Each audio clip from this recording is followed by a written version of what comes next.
하나님이시니이다. 아멘. 오늘도 이 아침에 주님의 크신 은혜와 사랑이 우리 권사님과 여러분들과 함께 하시길 바랍니다. 아멘. 감사합니다. 오늘은 이런 제목입니다. 하나님을 의지하는 강력. 우리가 지난 화요일 날은 이런 제목이었습니다. 하나님을 의지하는 눈물. 자, 하나님을 의지할 때 하나님은 우리 눈물을 어떻게 하신다 그랬죠? 병으로 담아 이것을 기록하신다고 다윗은 믿고 고백하였습니다. 자, 오늘은 어떻습니까? 하나님을 의지하는 것이 강력이다라고 말합니다. 그리고 그는 이렇게 얘기합니다. 하나님은 나의 요새이십니다. 나의 피난처이십니다. 그리고 마지막에 이렇게 얘기합니다. 하나님은 나를 긍휼히 여기십니다. 이 긍휼이라는 말은 더 쉬운 말로 하면 나를 불쌍히 여긴다라는 거거든요. 우리가 막 넘어지고 자빠져서 또 우리가 막 더러워져서 우리를 불쌍히 여기시는 하나님이 그 다음에 어떻게 하실까요? 씻겨주시고요, 상처를 싸매주시고 그 상처를 치료하시고 그것이 낫게 하십니다. 바로 오늘 우리가 불렀던 찬송과 가사에 되었습니다. 하나님의 크신 사랑, 그리고 그 하나님의 크신 사랑의 목적은 우리를 온전케 하는 것입니다. 하나님이 우리 권사님과 그리고 여러분들의 삶을 온전케 하십니다. 그것을 믿으십시오. 이 온전하다는 것은 다른 말로 얘기하면 불안해하지 않는다는 것입니다. 오늘 이 다윗은 이 찬양의 시를 쭉 적었는데 언제 적었느냐면 사울이 다윗을 죽이려고 할 때, 그냥 죽이려고 할 때가 아닙니다. 사울이 악신이 들자 다윗은 정말 사울을 사랑하는 마음으로 막 찬양을 했어요. 그랬더니 하나님께서 다윗에게 하나님의 영을 확 불어넣어 주시다 그가 노래하고 그 선율로 인하여 사울에게 들었던 악신이 떠나가게 했거든요. 자, 여기서 우리가 이것을 알아야 됩니다. 사울에게는 악신이 임해 있었고 다윗에게는 하나님의 영이 임하였습니다. 오늘 이 말씀을 한번 보십시오. 5절. 주님은 만군의 하나님 여호와 이스라엘의 하나님이시오니 일어나 모든 나라들을 벌하소서 악을 행하는 모든 자에게 은혜를 베풀지 마소서. 그래놓고 가로 열고 뭐라고 되어 있습니까? 셀라 이렇게 되어 있습니다. 셀라는 무슨 뜻이냐면 그렇습니다, 마땅합니다 라고 하는 반응이거든요. 자, 악신을 두고 하나님은 보지 않으십니다. 그걸 두고 보지 않으세요. 다윗에게 하나님의 영을 입히사 그 영을 떠나가게 하십니다. 나는 우리 권사님과 우리 성도들이 하나님의 영을 구하는 여러분들이 되길 축복합니다. 막 구하는 거예요. 하나님의 영이 나한테 임하소서. 그러면 오늘 이 5절에 있는 말씀처럼 만군의 여호와여 이스라엘의 하나님이시여 일어나 모든 나라를 벌하소서. 왜? 하나님의 영이 임한 것이 아니거든요.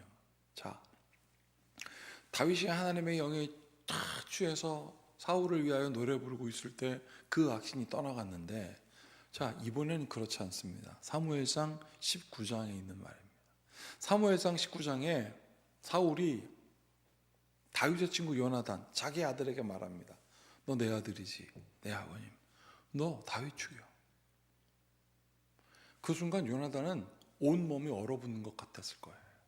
내가 좋아하는 다윗을, 그리고 이스라엘 백성을 이스라엘 백성이 칭송하는 다윗을, 그리고 아버지를 그 누구보다 존경하는 다윗을 죽이라고 하니 말이죠. 그래서 다윗에게 요나단이 가서 말합니다. 은밀히 피해 있다가 우리 아버지가 너를 죽이려고 하거든 도망가라. 나에게 아버지가 말하기를 네가 다윗을 죽이라고 했다. 그 얘기 다 해주면서 이렇게 말합니다. 다윗아, 내가 너를 생명처럼 여긴다. 자, 하나님의 영이 있는 그 다윗에게 하나님은 어떻게 온전케 하십니다. 그 온전함이 무엇이냐면 누군가를 통하여 하나님의 말을 듣게 하시는 거죠. 혼자 두지 않으십니다. 우리에게 하나님의 은혜가 함께 하심은 하나님이 우리를 혼자 두지 아니하심을 확실히 알게 하신다는 것을 우리가 구체적으로 경험하기를 축복합니다. 그렇게 다윗이 그 얘기를 듣고 집으로 돌아갔습니다. 그랬더니 다윗의 아내인 미갈은 또 사울의 딸입니다.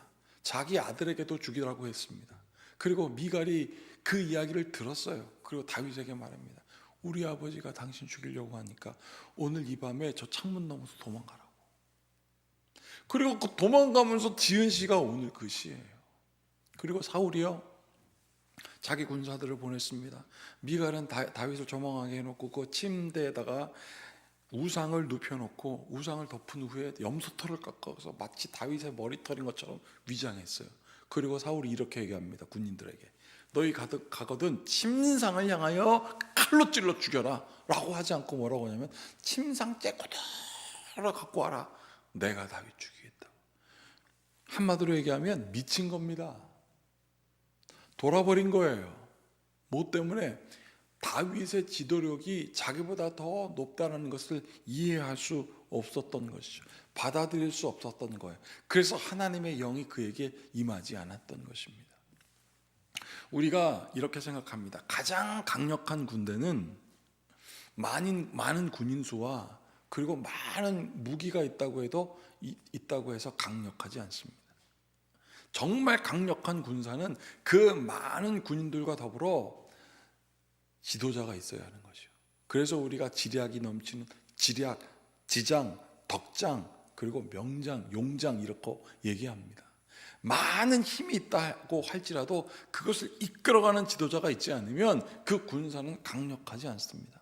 하나님의 영이 떠난 사울의 그 강력한 힘으로 다윗을 죽이려고 해도 그의 마음 가운데 하나님의 영이 있지 않기 때문에 그가 갖고 있는 모든 힘과 능력은 아무 소용이 없음을 오늘 성경은 기록하고 있습니다. 그리고 다윗은 이렇게 얘기하죠. 59장 1절이요. 나의 하나님이여, 나의 원수에게서 나를 건지시고 일어나 치료하는 자에게서, 여기 뭐라고 되어 있습니까? 나를 높이 드소서. 원수의 목전에서 상을 베푸셔서 똑같습니다. 일어나 치료하는 자에게서 나를 높이 두소. 내가 누굽니까? 하나님, 나는 하나님의 영이 거한 사람입니다. 이 고백이 여러분들의 고백이 되길 축복합니다. 혹시 권사님 이런 경험 있으세요? 내가 막 기도가 하고 싶은데 기도가 안 돼. 그래갖고 함께 같이 기도하는 자리에 모여서 이렇게 남들은 막 통성기도 막 하고 있는데 통성기도도 안 돼요. 그리고 가만히 있는데 어느 순간 누군가의 기도가 들리기 시작합니다. 저는 그런 경험이 왕왕 있어요. 누군가의 기도 소리를 가만히 듣는데 나도 모르게 아멘 하게 되더라고요. 누군가의 기도를 듣게 되는데 내가 그 기도를 따라하기 시작하더라고요. 그래놓고 나중에 이렇게 됩니다. 주님, 내가 저분처럼 기도하게 하여 주시고, 하나님, 저분이 저렇게 기도할 때 나도 함께 같이 이 자리에 기도하게 하신 하나님께 감사합니다 라고 되면서 기도하게 되더라고요. 오늘 이 다윗의 노래를 듣고 우리가 해야 될 기도가 바로 무엇이냐면, 하나님, 내가 기도하지 못했습니다. 내가 하나님을 의지하지 못했습니다. 그러나 오늘 이 말씀을 묵상하고 들으며 나도 하나님을 의지하게 하여 주시옵소서. 자, 여기 보십시오. 13절 보십시오.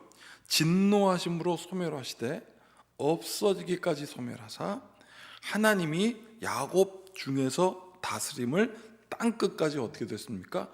알게 하소서. 셀라. 이것이 마땅하도다. 하나님은요, 하나님의 통치를 알게 하십니다. 누군가를 통하여? 하나님을 의지하는 사람. 하나님을 의지하는 그 강력이 세상 권세를 가지고 우리를 짓누르고 할지라도 하나님을 의지하는 강력보다 더 강할 수 없습니다. 어제 우리 아내하고 병원을 갔습니다. 병원을 갔는데 사실은 가면서 그런 생각이 들더라고요. 혹시 뭐가 있으면 어떡하나. 혹시 뭐가 있으면 어떡하나. 그런데 의사 선생님은 그러더라고요. 결론부터 말씀드리겠습니다. 너무 깨끗합니다. 근데 제가 아멘 할 뻔했어요. 그 선생님한테 아멘 할 뻔했어요. 그러면서 활짝 웃더라고요. 마스크로 입은 가렸지만 눈빛이 확, 그러면서 그 눈빛에 뭐가 있냐면 축하합니다 라고요. 그분이 저를 아는 분이거든요. 제가 그때 이렇게 마음의 고백이 되더라고요. 하나님, 우리가 늘 기도하는 그 기도는 이런 기도가 되게 하여 주시옵소서. 주님, 내가 결론부터 말씀드리겠습니다. 그러면 그 결론이 뭔데? 주님이 듣겠죠. 그 결론은 바로 예수님의 이름으로 기도합니다. 우리의 결론은 예수님의 이름으로 기도합니다. 그러면 능치 못함이 없게 하십니다. 이 놀라운 위대의 고백이 여러분들의 고백이 되기를 축복합니다. 여기 보십시오. 16절 17절 보세요.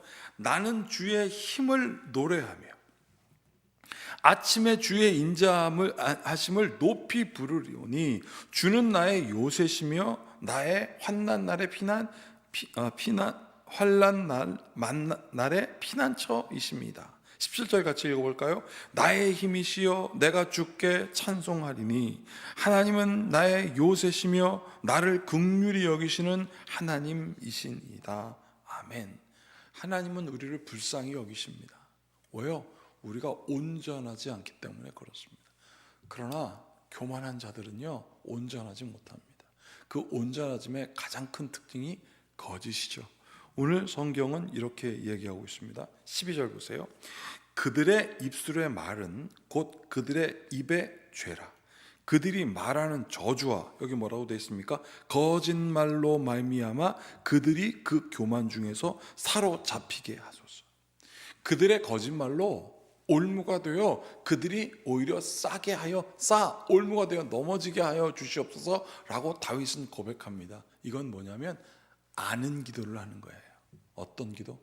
진리이신 하나님을 의지하는 자는 우리의 모든 거짓을 다 지우시고 하나님만 밝아 드러나게 하시며, 저 거짓으로 말하는 교만한 자들은 거짓으로 인하여 악신에 사로잡혀 하나님의 영으로 인하여 사라지게 될 것이다 라고 다윗은 선포합니다. 어떤 중에? 도망가는 중에 어려울 때도 하나님을 의지하십시오. 하나님의 강력이 우리를 붙드실 것입니다. 함께 같이 기도하겠습니다. 참으로 고맙고 감사하신 주님, 도망치고 절망에 빠져 죽을 것 같지만 다윗은 하나님을 의지합니다. 이것보다 더 강력한 기도가 없음을, 이것보다 더 강력한 힘이 없음을 다윗은 알고 기도하고 있사오니 오늘도 그 기도를 우리가 함께 드립니다. 함께 기도한 우리 성도들의 마음속에 예수님의 이름을 의지하여 기도하는 강력을 경험케 하시옵소서. 오늘 이 아침에도 주님께 기도하는 우리의 기도를 응답하심을 믿고 예수님의 이름으로 기도하옵나이다. 아멘. 이제 우리 모두 주님께서 가르치신 기도를 드립니다. 하늘에 계신 우리 아버지, 아버지의 이름을 거룩하게 하시며 아버지의 나라가 오게 하시며 아버지의 뜻이 하늘에서와 같이 땅에서도 이루어지게 하소서. 오늘 우리에게 일용할 양식을 주시고 우리가 우리에게 잘못한 사람을 용서하여 준 것 같이 우리 죄를 용서하여 주시고 우리를 시험에 빠지지 않게 하시고 악에서 구하소서. 나라와 권능과 영광이 영원히 아버지의 것입니다. 아멘. 이제 오늘 말씀을 기억하시면서 오늘도 강력한 예수님의 이름으로 기도하시고 그 가운데 안정감을 누리는 여러분 되시길 바라겠습니다. 같이 기도하시겠습니다.